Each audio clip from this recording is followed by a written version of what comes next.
मेरा नाम अनुज गोयल है, गेट माई यूनिवर्सिटी से।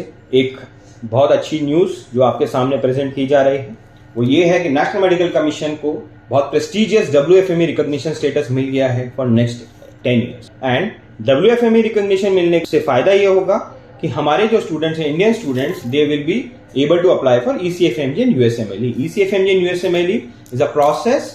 USMLE is a step exam process. ECFMG is a accreditation process. जिससे जो भी बच्चे हमारे मेडिकल ग्रेजुएट्स यूएस में जाना चाहते हैं, कनाडा, ऑस्ट्रेलिया में जाना चाहते हैं, तो probably they can get through this process.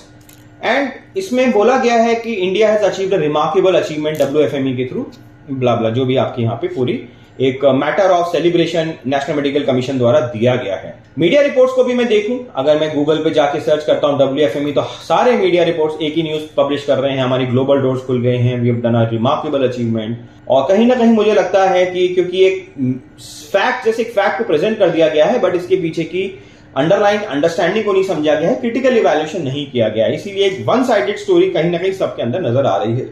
दोस्तों, सबसे पहला सवाल देखिए, जो critical evaluation, gate my university always believe in doing a research evaluation. See, important factor ये है कि ECFMG accreditation was opened in 2010, okay. 2010 तक सबसे पहला सवाल ये आता है कि हम इतने समय से, ऑलमोस्ट 2010 से 2024, ऑलमोस्ट 15 साल से हम लोग क्या कर रहे थे। हमारे एक्रेडिशन में भले MCI हो या NMC को भी आ जाए, वो 3 साल हो गए, हमारे एक्रेडिशन में अभी तक इतना प्रोग्रेस क्यों नहीं हुआ था, पहला सवाल। दूसरा सवाल ये आता है, ये आपको मैं जो दिखा रहा हूं, ये WFME की वेबसाइट है। WFME की वेबसाइट में सारे कंट्रीज हैं जो WFME ऑलरेडी एक्रेडिटेड हैं। दोस्तों, जब मैं बात करता हूं WFME एक्रेडिशन की, तो यहां आप कंट्रीज का नाम सुनेंगे ना, किर्गिस्तान, उज्बेकिस्तान, कजाकिस्तान, ताजिकिस्तान, ठीक है। आप देखें कितने छोटे छोटे कंट्रीज हैं, यूक्रेन, टर्की, इराक, ये सारे कंट्रीज हैं जो ऑलरेडी ECFMG एक्रेडिटेड हैं।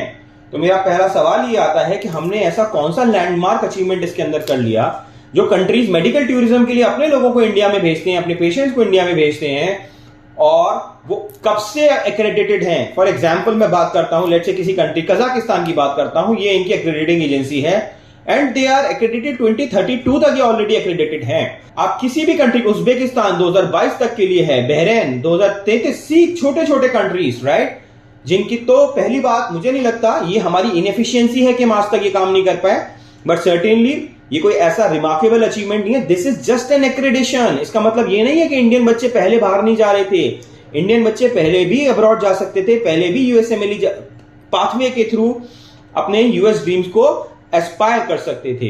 तो प्लीज, मुझे लगता है इसमें फैक्ट फाइंडिंग करनी चाहिए। जो बच्चे जानते हैं इस प्रोसेस को, समझ सकते हैं कि इसमें कोई बहुत रिमार्केबल अचीवमेंट नहीं है, और ऑलरेडी 90, ऑलमोस्ट 70-80% कंट्रीज में, छोटे कंट्रीज है, ECFMG एक्रेडिटेशन ऑलरेडी लेके बैठे हैं। अच्छा दोस्तों, इंटरेस्टिंग बात क्या है, ये सारे वो कंट्रीज हैं जिनके एजुकेशन सिस्टम को हमारी रेगुलेटरी बॉडी वैल्यू नहीं करती है, राइट। और आज की डेट में वो कहते हैं कि इनके स्टैंडर्ड्स इन कंट्रीज के हमारे स्टैंडर्ड्स के मैप नहीं करते। दोस्तों, एक बड़ी इंटरेस्टिंग बात मैं आपको बताना चाहता हूं, जो मेरा सबसे कोर है इस कंटेंट का। जो बच्चे post graduation education US UK में करना चाहते हैं, उनके लिए तो ये एक्रेडिटेशन आ गया, that means remarkable achievement. But आपको एक बहुत बड़ी आयरनी बताऊं, सबसे बड़ी आयरनी ये है कि इंडिया का जो रेगुलेशन है, जो इंडिया के रूल्स हैं, वो US UK कनाडा ऑस्ट्रेलिया की एजुकेशन को, अंडर ग्रेजुएट एजुकेशन को, MBBS जिसे हम बोलते हैं, वहां की एजुकेशन को यहां पे एक्सेप्ट नहीं करते।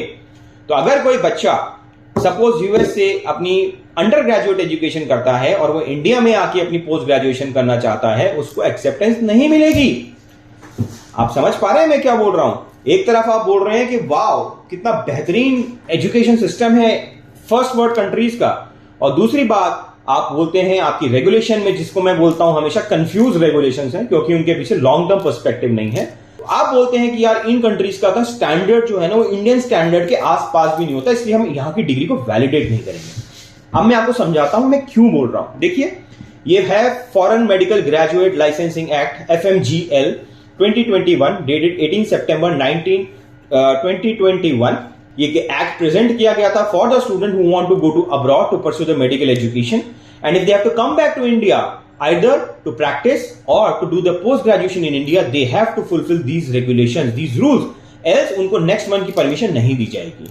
रूल्स क्या बोलते हैं दोस्तों? पहला देखिए, मैं यहां पढ़ता हूं, grant of permanent registration to foreign medical graduate. No foreign medical graduate shall be granted permanent registration unless he has undergone a course leading to the foreign medical degree with a minimum duration of 54 में, मतलब जिस भी country में आप जा रहे हैं वहां पे जो आपके अंडर ग्रेजुएट मेडिकल एजुकेशन है उसकी ड्यूरेशन 54 मंथ्स की होनी चाहिए। ठीक है, 1 साल की 12 महीने की इंटर्नशिप होनी चाहिए वहां पे।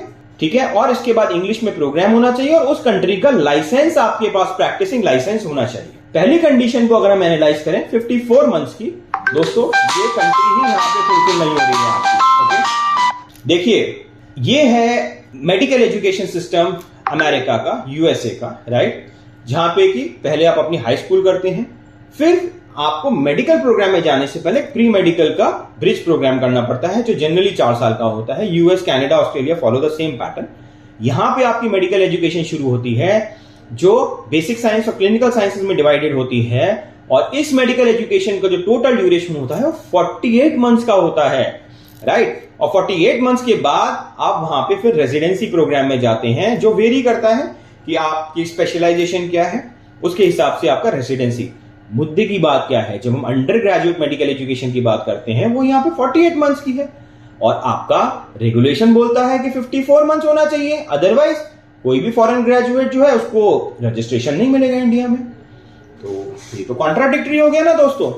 फिर दूसरी बात, अगर हम शेड्यूल में जाते हैं, जो इनका शेड्यूल दिया है, content of the course and the internship of the clerkship shall commensurate with MBBS course of India in accordance with our regulation of 1997। मतलब जो भी फॉरेन कंट्री जहां भी पढ़ा रही है उनको इंडिया का करिकुलम फॉलो करना पड़ेगा, उनको इंडिया के स्टैंडर्ड फॉलो करने पड़ेंगे as per the MBBS course of India. तो भाई सवाल तो ये भी आता है कि क्या अमेरिका जो है या जो भी फर्स्ट वर्ल्ड कंट्रीज हैं, क्या वो इंडियन एजुकेशन सिस्टम को फॉलो करते हैं?